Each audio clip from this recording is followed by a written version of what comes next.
26 de junho.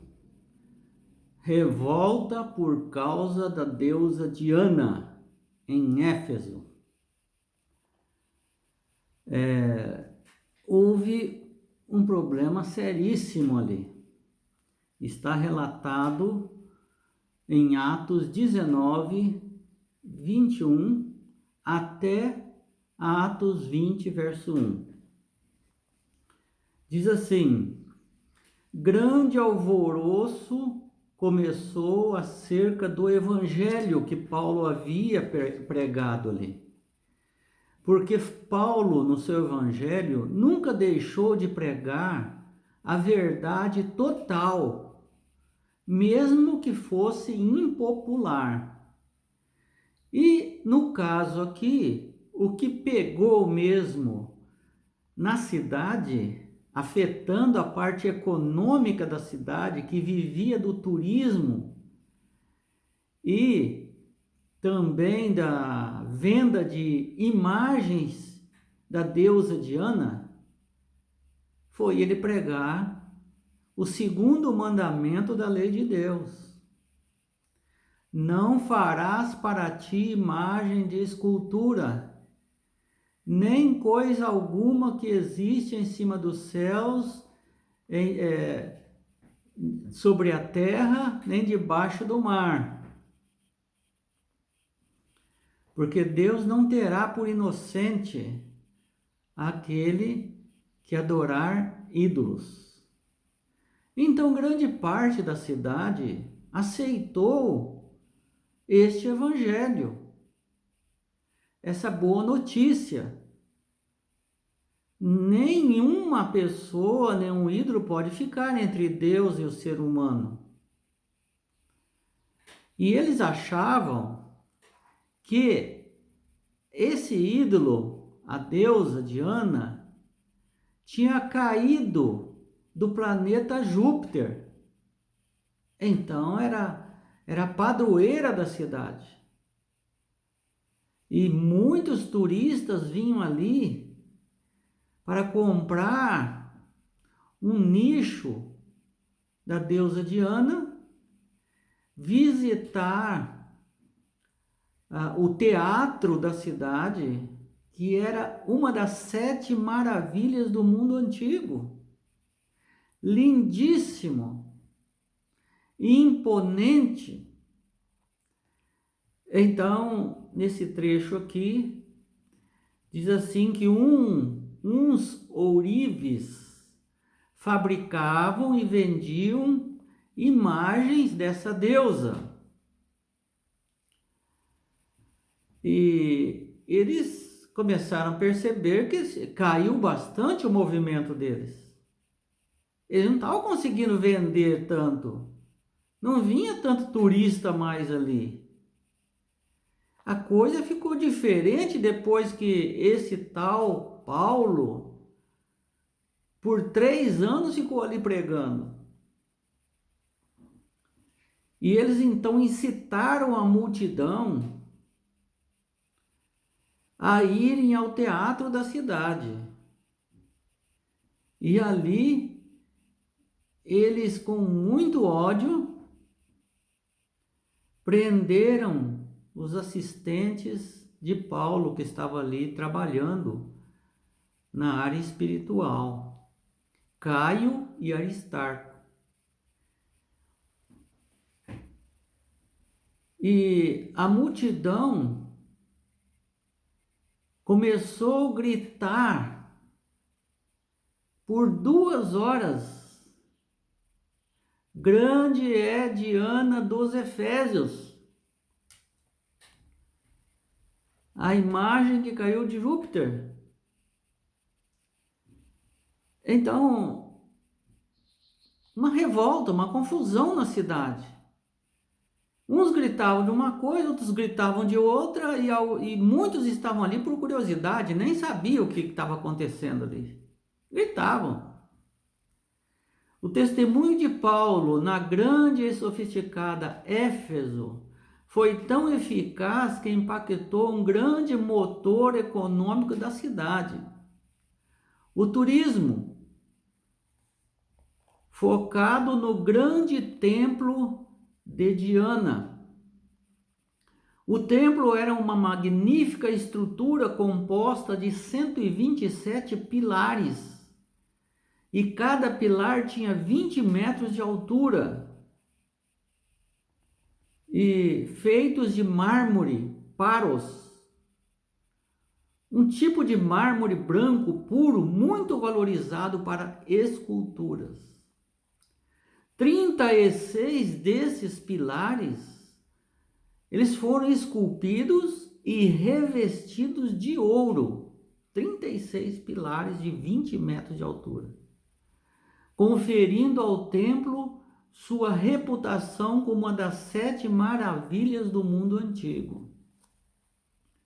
Com receio de que essa pregação do apóstolo Paulo contra os ídolos estivesse tirando o apoio financeiro do templo, Atos 19, 27, Demétrio, o ourives, levou até seus companheiros artesãos a um frenesi.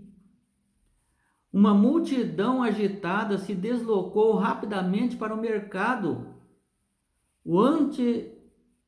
Deixou o mercado e foi para o anfiteatro,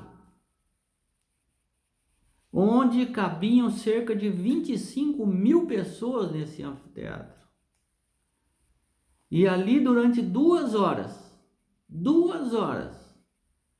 gritaram: grande é a Diana dos Efésios, grande é a Diana dos Efésios, grande é a Diana dos Efésios. 2 horas, Atos 19, 34. Depois que a multidão foi dispersada pelo escrivão da cidade, Paulo se reuniu com os crentes e deixou Éfeso. Foi embora. Vê que ensinamento de sabedoria de Paulo, né? Não era um momento adequado para ir lá e ficar debatendo e contrariando. O que ele tinha que fazer, ele já fez. Agora cada um tinha que decidir. Ele saiu da cidade junto com seus ajudantes. No fim da 3ª viagem missionária, Paulo se encontrou com os anciãos de Éfeso. E o que o preocupava o apóstolo? Atos 20, 17 a 38. Então Paulo, ele mandou chamar a liderança da igreja para ter uma reunião com ele. E disse: vou para Jerusalém.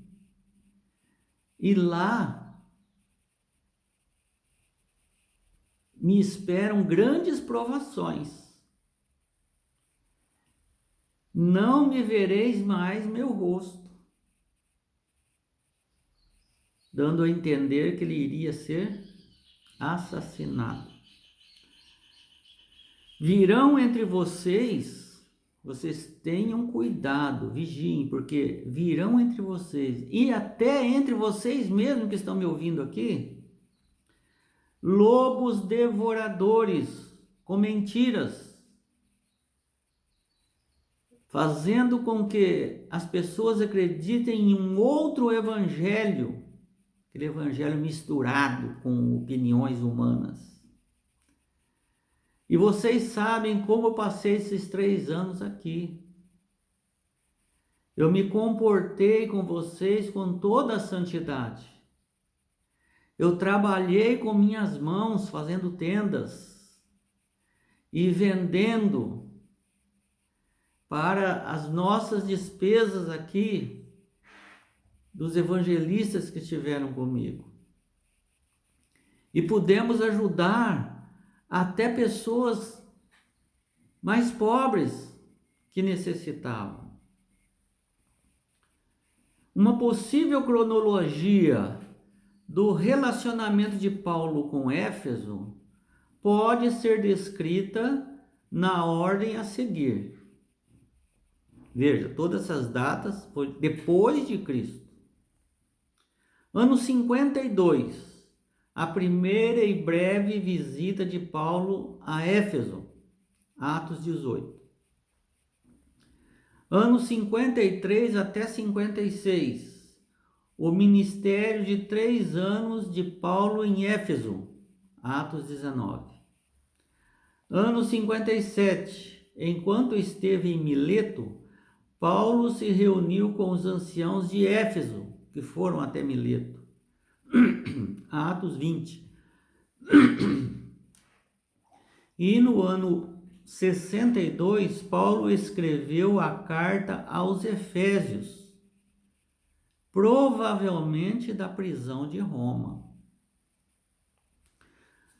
E veja o que ele diz aqui em Atos 20, 31. Portanto, vigiem, lembrando que durante 3 anos, noite e dia, não cessei de admoestar a cada um de vocês com lágrimas, com verdades, a respeito de que você acha que Paulo advertiria nossa igreja hoje, se eles estivessem aqui na nossa igreja, se ele estivesse na sua igreja, ele ficaria 3 anos pregando na sua cidade. E depois, o que ele falaria da sua igreja? Aqui foi o problema da idolatria. E ele profetizou que viria mais confusão dentro da própria igreja. Você já percebeu que as igrejas surgem por brigas entre pastores? Brigas entre membros, surge outra igreja? Na Bíblia isso não existe. Existe na Bíblia, no Novo Testamento inteiro, uma só igreja verdadeira. E por mais brigas que tivesse eles ali, eles não iam sair dali e fazer outra igreja com opiniões diferentes. Você viu quando houve problema entre Paulo e Pedro? Eles foram resolver a situação com a comissão da igreja. E a igreja resolveu e saíram unidos dali. Não em 2 igrejas, com uma igreja só. O inimigo está trabalhando muito com isso, irmãos. Ele está picando em pedacinhos o cristianismo, criando confusão. Babilônia é confusão. Que Deus nos abençoe para que possamos nos apartar dessas confusões. Não participe de confusões de outras pessoas, não. Você tem um céu a ganhar e uma perdição a evitar. Ganhe a vida eterna, como Paulo fez, com verdade.